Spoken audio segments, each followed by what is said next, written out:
Halo semuanya, apa kabarnya teman-teman? Semoga teman-teman selalu sehat ya teman-teman dimanapun berada. Ya, semakin tidak mengerti dengan konsep pemberantasan korupsi ya teman-teman di saat ada sosok Ahok yang ingin membantu memberikan data penyelewengan tata kelola yang terjadi di Pertamina. Ya di sini teman-teman anehnya Wakil Ketua Komisi 6 ya Andre Rosiade yang mengatakan Ahok tuh nggak perlu hadir ya teman-teman karena hanya ingin menjadi sosok pahlawan kesiangan, jadi nggak usah dikasih panggung gitu ya teman-teman. Padahal akhirnya Ahok dipanggil juga setahu saya itu oleh kejaksaan. Nah ini kan respon yang bagus ya dari kejaksaan, artinya memandang Ahok sebagai warga negara yang ingin turut serta memberantas korupsi. Ini bukan soal politik, ini soal pemberantasan korupsi.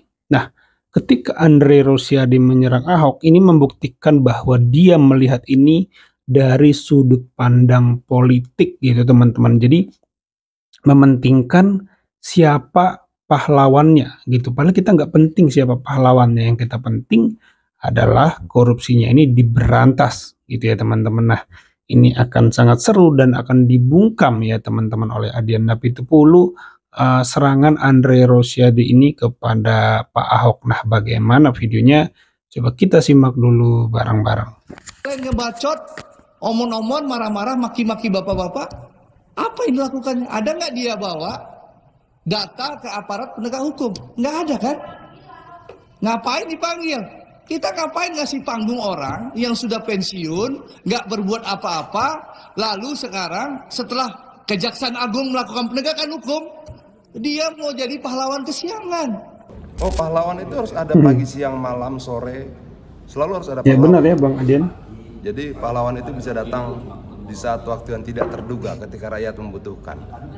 Orang katakan bahwa setiap peristiwa, setiap zaman akan melahirkan pahlawannya masing-masing. Mungkin sekarang pahlawannya apa? Mau siang, mau malam, mau pagi, nggak penting. Nah kalau itu terserah Ahoknya, dia tetap punya kebebasan untuk menentukan langkah-langkah dia selama dianggap itu baik, benar, sesuai konstitusi dan ideologi partai. Tapi yang jelas bahwa kita tidak mengenal pahlawan kesiangan. Setiap orang harus berjuang. Mau pagi, siang, malam, nggak penting. Itu aja. Ya teman-teman, jawaban dari Bang Adian Napitupulu, pahlawan itu ya harus ada siang, pagi, malam, sore, subuh ya teman-teman. Dini hari harus selalu ada pahlawan ya teman-teman, harusnya didukung. Dan kita akan simak bagaimana bahwa sebenarnya Ahok ini Pak Ahok ini udah sejak lama berteriak tentang pemberantasan korupsi ya. Tidak benar yang dikatakan oleh Andre Rosiade bahwa Ahok ini tidak berbuat apa-apa. Saya akan tunjukkan beberapa klip kepada teman-teman ya. Masih mau nantang seluruh pejabat BPK yang ada bila perlu, buktikan pajak yang kalian bayar, harta kalian berapa, ini saya ngomong, biaya hidup kalian, anak-anak Anda kuliah di mana, saya mau tahu semua. Kalau nggak bisa buktikan itu, nggak boleh jadi anggota BPK, nggak boleh periksa orang, karena kalian bisa jadi ada unsur masalah nanti. BPK aja ditantang sama Pak Ahok ya teman-teman ya. Buktikan secara terbalik hartanya gitu. Jadi kalau soal pemberantasan korupsi, Pak Ahok itu bukanlah cari panggung. Dia udah dari dulu teman-teman ingin memberantas korupsi ya di negara ini. Harusnya jadi ketua KPK Pak Ahok ini ya. Mulai sekarang periksa ya DKI sekencang mungkin, periksa saja. Bila perlu bikin sampai Ahok bisa masuk penjara. Tapi saya akan menuntut seluruh kabupaten kota provinsi se-Indonesia dasar periksanya sama sesuai yang disampaikan oleh BPK. Dia mempunyai dasar pemeriksaan yang sama.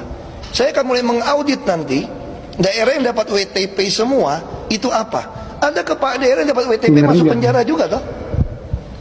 Nah saya mau tahu itu. Biar kita terbuka, selesaikan urusan republik ini gitu loh. Supaya beres sama-sama. Jangan merasa BPK kayak ala maha kuasa aja di republik ini. Gimana guys pernyataannya?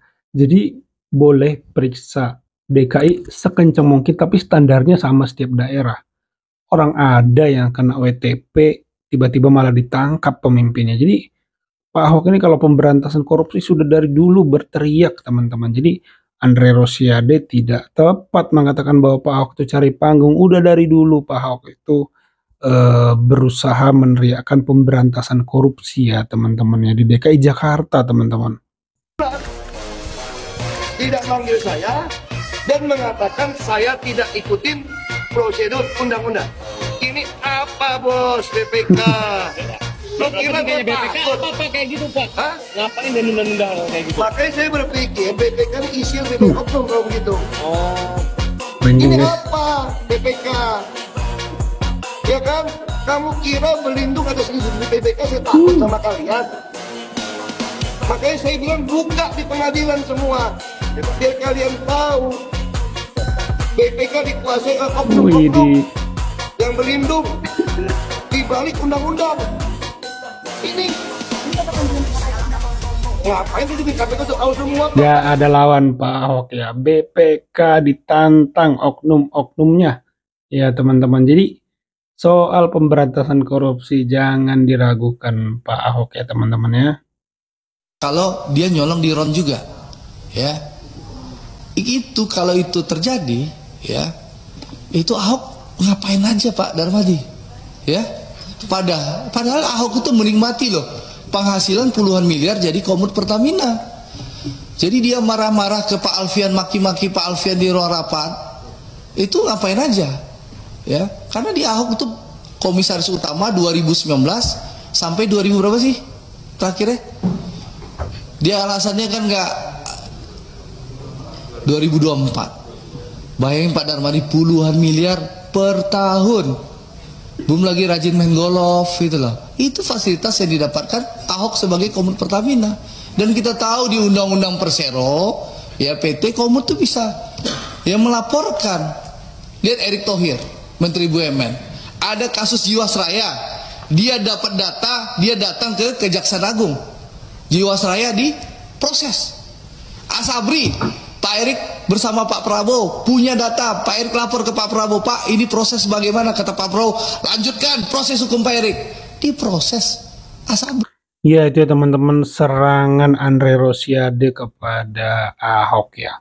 Buat saya sih tidak tepat ya. Ini bukan dalam kacamata politis. Ini kacamata pemberantasan korupsi. Ya mau itu lawan politik Anda sekalipun. Kalau punya niatan baik untuk membantu, jangan pertanyakan ya teman-teman kinerjanya ya teman-teman. Ya tampung dulu, siapa tahu ada sesuatu yang ingin dia sampaikan ya teman-teman. Saya pikir itu ya teman-teman yang baik ya. Karena ayo kita bekerja sama dalam pemberantasan korupsi. Musuhnya koruptor, bukan Pak Ahok ya teman-teman. Kalau menurut saya begitu ya. Kalau positif thinkingnya saya ya, tapi mungkin Andre Rosiade punya kacamata lain ya, sudut pandang lain maksud saya. Kalau teman-teman sendiri bagaimana memandang kasus ini? Coba tulis perspektif teman-teman di kolom komentar. Itu saja video kali ini. Terima kasih yang sudah menyimak sampai selesai. Semoga teman-teman semua selalu di dalam keadaan sehat ya, dan dilancarkan rezekinya nih teman-teman ya. Itu saja, sampai jumpa di video saya selanjutnya. Terima kasih.